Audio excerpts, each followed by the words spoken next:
it's so many, people that I see that I always see that's like on the grind all the time. That's out at this Music Business Empowerment Conference, man.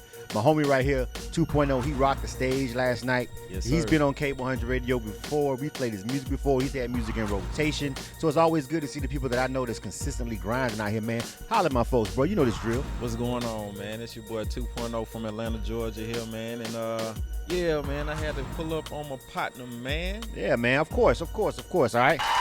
So first of all, I guess, the question I'm going to ask everybody, because we're at this event, is what do you think about the Music Business Empowerment Conference? I think it's dope, man. I think it's one of those places that you got to stop by if you're really serious about your craft. It's so much free game. It ain't free. You got to pay to come to the conference. But once you get here, man, it's so many jewels and gems. Like, folks be charging $3,000 and $5,000 and $1,000 for consultations to give you the information that they give you just for being in the room. You know what I mean? So it's like it's priceless. You can't even really put a good price tag on the information and the networking and all that stuff here. So it's if you're serious about it, man, you need to pull up. One thing you learned that you didn't know. So far, I learned.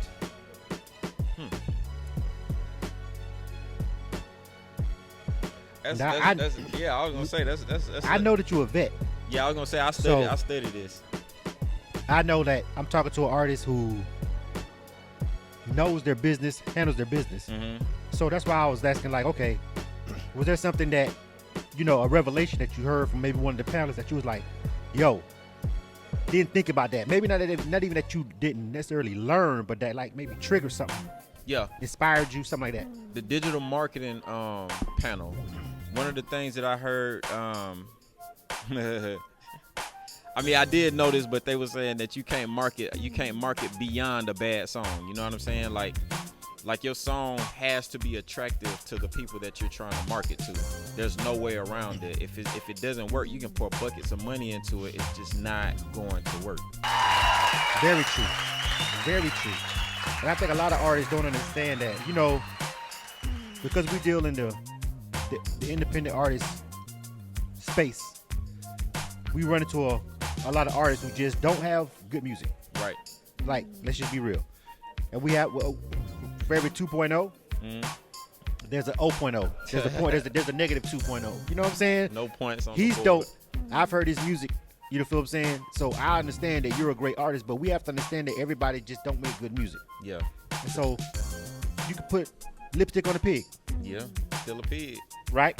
You know what I'm saying? And so I kind of akin that to that. So, as far as networking, did you meet anybody here at the conference that you feel like, can maybe help something that you got going on? That I already know you got a lot going on, but they maybe can, push your grind to the next level?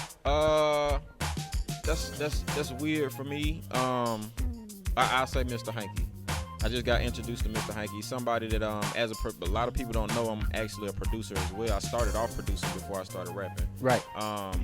And even all of my biggest songs actually I produced. Now that I think about it, and to meet somebody else who has a track record of not just, I don't look at it as just beat making. It is finding music that complements the sentiment of the song, the sentiment of the writer, and so or the message of the song. And so to find somebody or to connect with somebody, we ain't had a long conversation, but we got plugged up. That's good enough for me so far. But to find somebody who not only has that skill set, but has a track record of, I keep finding the right music for these moments, for these sentiments. And then he samples a little bit. I don't know if he sampled a little. He does sample. Yeah. But just having that music, like I'm looking at the overall creativity behind it. Like, man, that's dope that you even thought about putting this with this message and this sentiment and mixing these two, and you make it work and make it sound like cohesive. Right. Like that's dope to me, and man. That's the stuff that you just can't necessarily really buy. Like, it's got to be in you. But you ain't gonna find that on BeatStars or no SoundCloud or nothing like that. Right. So I mean, dope stuff, man. So tell me about what you got going on as far as your music. You had the crowd in there rocking last night. You know what I'm saying? They was feeling you on the performance. Yeah. You know what I mean? You had some crowd interaction going on in there. Jumped off. They doing your thing, man. You feel me? Let's talk about your music and your grind. What you got going on right now as far as any new music out, any singles, any videos. What we got? Yeah. So right now I'm pushing my song For My City. I'm from Atlanta, so you know it's real big to me to kind of. I hit Reboot about a year ago during the pandemic, man, and I was like, man, like I feel like I got a pretty good momentum out on Billboard charted. Had a song that won a competition, got on World Star, and it was like, this is all good and stuff, but it's kind of like throwing darts all over the place. I wanna take a step back to take a few more forward. So I focused on how I was gonna deliver and the kind of songs that I made and all that kind of stuff. And yeah, man, For My City is the one that's out right now. And then I'm working on a project secretly, and then just trying to focus on marketing and branding so people get to know who I am, like to the point where if you hear about 2.0 being on the track, you got an idea of how he gonna come, how he gonna deliver, what he's gonna say, and all that kind of stuff.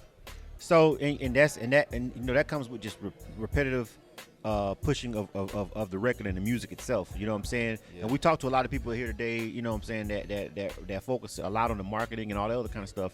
But I've talked to one or two people who just really just in tune with the actual creation of the music itself. The very first step in all of this, you know, if you're in the music industry and if you're an artist and you're here to, you know, the very first thing you have to do is have a song. You know what I'm saying? A good song. You know what I mean? And that creative process sometimes just get pushed to the back because everybody's like, okay, well, the marketing is the most important part. And, well, you can't market air. Right. You know what I'm saying? Right. What do you market? I'm gonna tell you how I heard it best. That turned the light switch for me.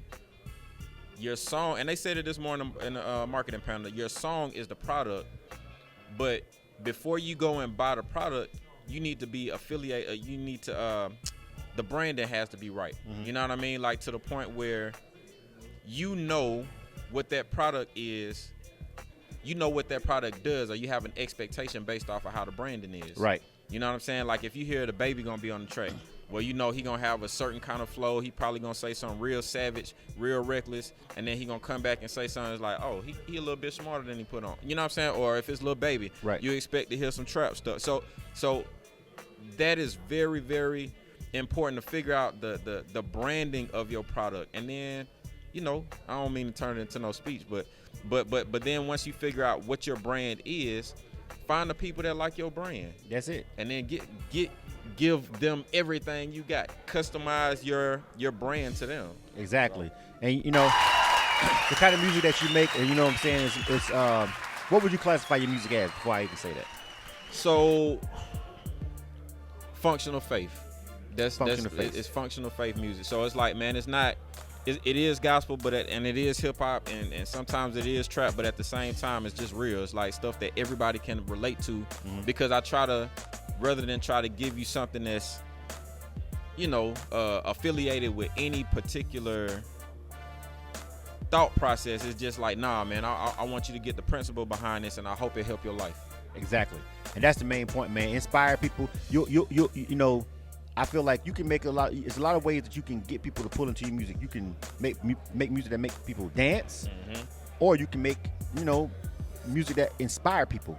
And if your music really inspires somebody, I feel like when they're too old to dance, they can still be inspired. Right. You know what I'm saying? At the end of the day. You feel what I'm saying? All right, man. My man 2.0 right here, man. Thank you for chopping it up with us over here at the MBE Conference, brother. Give everybody your social media information so they can hear some of this music we're talking about. Yes, sir. The number 2, the word .0 TNT. The number 2, POINT, the number 0 TNT. All right, man. Holla at my man 2.0, man. Really dope artist, man. He's got some good music out. You feel me? Functional faith. Yes, sir.